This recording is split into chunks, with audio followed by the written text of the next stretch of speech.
জামায়াত যদি নির্বাচনে অংশগ্রহণ করতে পারে তাহলে আওয়ামী লীগ কেন নির্বাচনে অংশগ্রহণ করতে পারবে না, এই বলে মন্তব্য করেছেন তৃতীয় মাত্রার জনাব জিল্লুর রহমান সাহেব।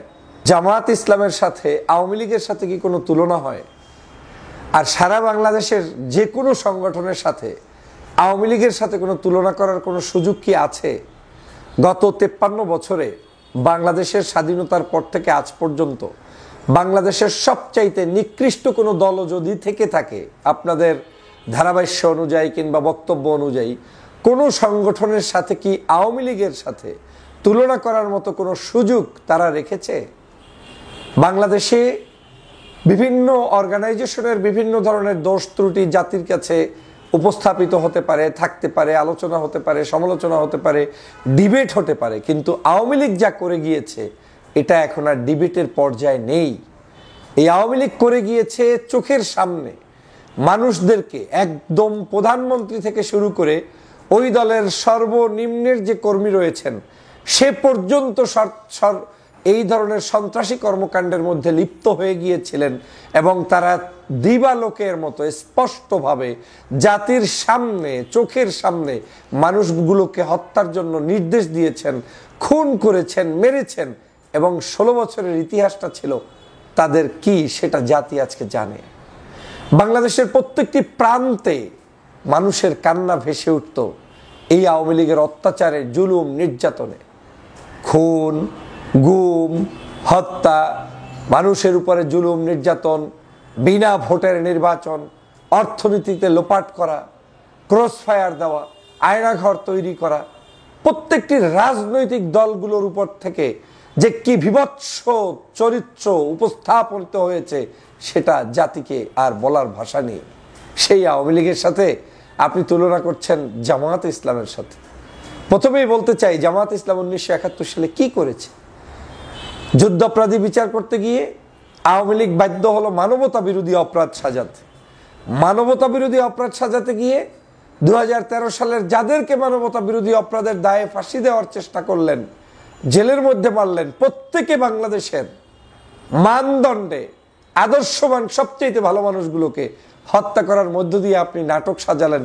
সেই নাটককে আপনি তুলনা করতে গিয়ে বলবেন যে জামায়াত ইসলাম যদি নির্বাচনে অংশ নিতে পারে তাহলে আওয়ামী লীগও নিতে পারবে না কেন? এটা কোনো কথা রে ভাই? এই কথাগুলোর উদ্দেশ্যটা হচ্ছে কি জানেন? এই কথাগুলোর উদ্দেশ্যটা হচ্ছে ইনিয়ে বিনিয়ে কিনিয়ে এই আওয়ামী লীগকে আবার বাংলাদেশের মানুষের কাছে উপস্থাপিত করা। ছেড়ে দিল একটি কথা, এই একটা শব্দ, এটা অনেক বড় শক্তিশালী। এই শব্দগুলোর মাধ্যমে মানুষের মাইন্ডসেট তৈরি করার জন্য একটা পরিকল্পনার অংশ হিসেবেই নামানো হয়েছে, যাতে এই শব্দগুলো আপনি শুনতে শুনতে আওয়ামী লীগ যে খুনি, আওয়ামী লীগ যে খারাপ, আওয়ামী লীগ যে চরম ঘৃণিত একটি সংগঠন, সেটা আপনার মাথা থেকে যেন চলে যায়, ঝেড়ে যায়। সে কারণেই পরিকল্পিতভাবে এই কথাগুলো বলেছে। কারণ আওয়ামী লীগের এই অপরাধগুলোকে হালকা করতে হলে এই বাংলাদেশে একটা দলের নামই সব সময় সব জায়গায় ব্যবহার করা সহজ, সেটা হচ্ছে জামাত। এই জামাত এমন একটা নাম, এ নাম বিক্রি করে 16 বছর শেখ হাসিনা খেয়েছে। এ নাম বিক্রি করে এখন আবার নতুন নতুন অনেক মানুষ তাদের বিরুদ্ধাচারণ করতে গিয়ে তাদেরকে সেই শেখ হাসিনার ভাষাই যুদ্ধাপরাধী বানানোর চেষ্টা করছে। এ নাম বিক্রি করে আবার এখন নতুন করে আওয়ামী লীগকে পুনর্বাসন করতে চায়। আসলে আদতে আমার অ্যানালাইসিস বলে বাংলাদেশের গত 16 বছরে যতগুলো টকশো করেছি, অনলাইনে কথা বলেছি, আমি কোনো জায়গায় তো জামাতের কোনো দোষ ত্রুটি আমার কাছে এখনো খুঁজে পাইনি। নাই, যে মানুষগুলোকে হত্যা করেছে যে অভিযোগের ভিত্তিতে, সে অভিযোগগুলো সম্পূর্ণ মিথ্যা, বানোয়াট। কত বড় ধৃষ্টতা দেলোয়ার হোসেন সাঈদীর মতো মানুষকে বলে 2.5 লক্ষ মানুষকে ধর্ষণ করেছে। এই যে বেকসুর খালাস পেলেন আপনার এটিএম আজহারুল ইসলাম, তাকে তো যুদ্ধাপরাধী বানিয়ে ফাঁসির কাস্টে নেওয়ার কথা ছিল। কই, তিনি তো খালাস পেয়েছেন। তার মানে প্রমাণ হয় তিনি অপরাধ করেননি এবং যাদেরকে ফাঁসি দেওয়া হয়েছে তার কেউই অপরাধ করেনি, কিন্তু তাদেরকে দেয়া হয়েছে। জিল্লুর রহমান সাহেব বুঝতে হবে যে বাংলাদেশে মানবতা বিরোধী অপরাধ সাজিয়ে জামাতকে এখানে প্রশ্নবিদ্ধ করার মূল কারণটা কি? কারণটা ছিল যখন বিএনপি এবং জামাত এক সময় একাকার হয়ে গিয়েছিলেন, তখন এই বিএনপি থেকে জামাতকে ভেঙে দিতে চেয়েছিল কিন্তু জামাত এবং বিএনপি দীর্ঘদিন পর্যন্ত একত্রে লড়াই করেছে, ভেঙে যায়নি, এবং যে কারণে তারা শক্তি সঞ্চার করে বাংলাদেশের পরিবর্তন করছেন, এটা ভেবে আওয়ামী লীগ সহ্য করতে তখন পারেনি। দেশি বিদেশি ষড়যন্ত্রবিদরা মনে মনে ভেবেছেন এই দুটি দল যদি ঐক্যবদ্ধ থেকে যায় তাহলে কিন্তু বাংলাদেশে আর কোনোদিন কেউ ক্ষমতা নিতে পারবে না। সেই সমসাময়িক রাজনৈতিক প্রেক্ষাপটের বিবেচনায় আওয়ামী লীগ ষড়যন্ত্র করে, বিদেশি ষড়যন্ত্র করে জামাতকে চিরদিনের জন্য নির্মূল করতে চেয়েছে, এবং ওরা জানে যে জামাত থাকলে সেখানে ষড়যন্ত্র বাস্তবায়ন করা কঠিন হয়ে যাবে, অতএব ওদেরকে সবার আগে মেরে ফেলো। আর সেটাই হয়েছে। বারবার অনেক নাটক সাজানো হয়েছে, তাদেরকে বিভিন্নভাবে প্রলোভন দেওয়া হয়েছে, কিন্তু কেউ কাউকে যখন ছাড়ছে না তখনই এই ষড়যন্ত্র করে ছাড়ানোর ব্যবস্থা করা হয়েছে। আমি তো জোর গলায় বলে যাব, মৃত্যুর আগ পর্যন্ত বলে যাব, একটা মানুষকেও, এই যারা ফাঁসির কাস্টে ঝুলেছে, একজনও অপরাধী না। এই অপরাধগুলো শুধু আওয়ামী লীগের সাজানো নাটক। আপনি কি অপরাধী বিশ্বাস করেন? আজকের আওয়ামী লীগের এই সকল অপরাধকে মানুষের সামনে নতুন করে হালকা করে দেওয়ার জন্যই এই মন্তব্যটি এসেছে বলে আমি মনে করি, এবং আওয়ামী লীগের সাথে বাংলাদেশের আর যাই হোক কোনো মানুষের সাথে তুলনা হতে পারে না। যদি আপনি তাই বলেন তাহলে বলতে হবে বাংলাদেশের ওই 1971 সালের ভূমিকার জন্য সবচাইতে বড় ক্ষমা প্রার্থী হওয়া উচিত আওয়ামী লীগকেই। কারণ আওয়ামী লীগ সেই সময় যখন উত্তপ্ত বাংলাদেশ, সেই উত্তপ্ত অবস্থায় শেখ মুজিবুর রহমান সাহেব স্বাধীনতার ঘোষণা না দিয়ে, একটি কোনো কার্যক্রমে উদ্যোগ না নিয়ে, তারপরে তিনি সেই পাকিস্তানের জেলের মধ্যে, কেউ বলছেন স্বেচ্ছায় গিয়েছেন, কেউ বলছেন তাকে গ্রেপ্তার করেছেন, কিন্তু তিনি স্বাধীনতার ঘোষণাটি দিয়ে যেতে পারেননি। তাজউদ্দিন সাহেব বারবার রিকোয়েস্ট করেছিলেন যে আপনি অন্তত একটি স্বাধীনতার ঘোষণা দিয়ে যান, দেননি। যুদ্ধের মধ্যে দেশটাকে ফেলে রেখে যখন চলে গিয়েছেন তখন কিন্তু স্বাধীনতার ঘোষণা দিয়েছিলেন শহীদ রাষ্ট্রপতি জিয়াউর রহমান। এই জিয়াউর রহমান তখন আগমন করে জনতাকে উদ্ধার করে কালুরঘাট বেতার কেন্দ্র থেকে যখন স্বাধীনতার সেই ডাক দিলেন, সেই ডাকের উপর ভিত্তি করে যুদ্ধ চলল 9 মাস। তারপরে 71-এ আমরা স্বাধীনতার স্বাদ পেলাম, মুক্তিযুদ্ধ পেলাম। আজকের আপনি কি বলছেন? কে যুদ্ধ অপরাধী, কে মানবতা বিরোধী অপরাধী? মানবতা বিরোধী অপরাধীর তালিকায় বাংলাদেশে দেখলাম আওয়ামী লীগের নাম সবচাইতে বেশি, দ্বিতীয়তে আছে বিএনপির নাম, জামাতের নাম। এই যে নামগুলো আপনারা দিচ্ছেন, এটা আমরা তালিকা দেখেছি, কিন্তু এই তালিকা প্রকাশ করতে পারে নাই। কতজন লোক কোন দল থেকে সবচাইতে বেশি যুদ্ধ অপরাধী হিসেবে সাব্যস্ত করতে চায়, এই তালিকা আওয়ামী লীগ করেছিল। আওয়ামী লীগের আমলেই আওয়ামী লীগ ফেঁসে গিয়েছিল। সর্বশেষ যখন দেখেছে আওয়ামী লীগের নামগুলো তালিকায় চলে আসে, তখন তারা বাধ্য হয়ে বলেছিলেন আওয়ামী লীগের সেই সময়ের মুক্তিযোদ্ধা বিষয়ক মন্ত্রী যে বাংলাদেশে আর লিস্ট করা সম্ভব না, তালিকা করলেই আমাদের নামগুলো চলে আসে। যে একজন মন্ত্রী বলতে পারে যে তালিকা করলেই আমাদের নাম চলে আসে, সেই তালিকার উপর ভিত্তি করে আপনি অপরাধী বলবেন? একটা দেশের পক্ষে এবং বিপক্ষে থাকার মধ্য দিয়ে, মানে আমি এই মুহূর্তে একটি যুদ্ধ করলেন কিংবা একটি আন্দোলন করলেন, এটার পক্ষে বিপক্ষে আমি থাকতেই পারি। যে পক্ষে থাকছে তেও দেশের জন্য থাকছে, আর যে বিপক্ষে থাকছে তারও দর্শন হচ্ছে যে পক্ষে না থেকে বিপক্ষে থেকে দেশটাকে সৌন্দর্যভাবে রক্ষা করা যায় কিনা। এই দুটো মতকেই গ্রহণযোগ্য মত হিসেবে আমাদের এই হিস্ট্রিতে রক্ষা করার, গ্রহণ করার বহু ইতিহাস রয়েছে। কিন্তু আপনি এটাকে অপরাধ বানিয়ে দিয়ে, সাজিয়ে দিয়ে, একজন ভাষা সৈনিককে ভাষার মর্যাদা না দিয়ে সেই গোলাম আজম সহ সবাইকে অপরাধী করলেন। বিশ্বাস হয় গোলাম আজম সাহেব কারো ঘর পুড়িয়েছে, কাউকে ধর্ষণ করেছে? আমি জিজ্ঞেস করি সাধারণ নলেজে আপনাদের কাছে, বিশ্বাস হয় মতিউর রহমান নিজামীর মতো মানুষ কোনো অপরাধ করেছে? বিশ্বাস হয় কাদের মোল্লা, এটিএম আজহার, কিংবা আপনার কি বলে মীর কাসেম আলী, তারপরে আপনার সেক্রেটারি জেনারেল সেই সময়ের জামাতের আলী হাসান মুজাহিদ, কামরুজ্জামান, এরা কোনো অপরাধ করেছে? দেলাওয়ার হোসেন সাইদি কিংবা তাদের অনুসারী অন্য যারা ছিলেন?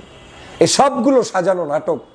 অতএব আওয়ামী লীগ বাংলাদেশে আসার কোনো রাস্তা নেই, আওয়ামী লীগের সাথে কোনো ধরনের সুযোগ নেই, আওয়ামী লীগের সাথে কারোর নামের তুলনা করতে যাবেন না।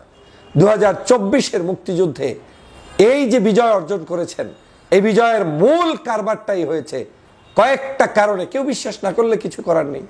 আমাদের বাংলাদেশের বৃহত্তর সকল রাজনৈতিক দলের গত 16 বছর নির্যাতন নিপীড়নের একটি ফিল্ড তৈরি হয়েছে, মাঠ তৈরি হয়েছে, তার প্রেক্ষাপটের রেজাল্ট হচ্ছে এই জুলাই বিপ্লব। গত 16 বছর আমাদের মতো কিছু মানুষ যারা বিভিন্ন সময় এই ফ্যাসিবাদের বিরুদ্ধে লড়াই করেছে, তাদের একটি অংশ হিসাবে রেজাল্ট এসেছে জুলাই বিপ্লবে। আর এই গত 16 বছরে যারা নির্যাতনের শিকার ছিলেন, বিএনপি, জামায়াত এবং দেশনেত্রী বেগম খালেদা জিয়া, জামাত ইসলামের এই শীর্ষ নেতা 11 জন, এই সকল মানুষের উপরে অত্যাচার, জুলুম, মৃত্যুবরণ করিয়ে দেয়া, মেরে ফেলা, গুম করা, খুন করা, আয়নাঘর তৈরি করার অপরাধী আওয়ামী লীগের পতন হয়েছে। আর যখন তিনি রাজাকার শব্দ উচ্চারণ করে গালিগালাজ করতেছিলেন রাজাকারের বাচ্চা বলে, ওই শব্দটা বাংলাদেশের জনগণ নিতে পারেনি, সে কারণে পদত্যাগ করতে হয়েছে এবং পালিয়ে যেতে বাধ্য হতে হয়েছে। আর জামাত ইসলামকে, সর্বশেষ শিবিরকে, এই জামাত শিবিরকে জঙ্গি বলে নিষিদ্ধ ঘোষণা করার যে ষড়যন্ত্র করে চূড়ান্তভাবে তাদেরকে নিষিদ্ধ করেছিল, সে কারণেই এই আওয়ামী লীগের কিন্তু পতন হয়েছে।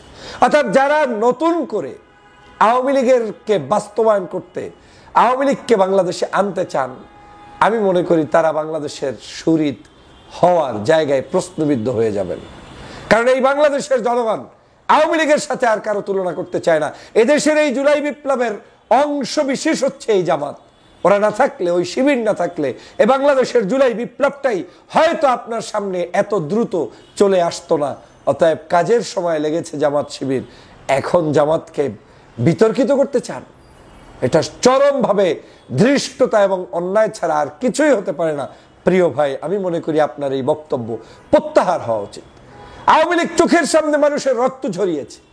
সারা বাংলাদেশের ইতিহাসে 53 বছরে কেউ এই দেশ থেকে পালিয়ে যায়নি, কিন্তু আওয়ামী লীগ গিয়েছে।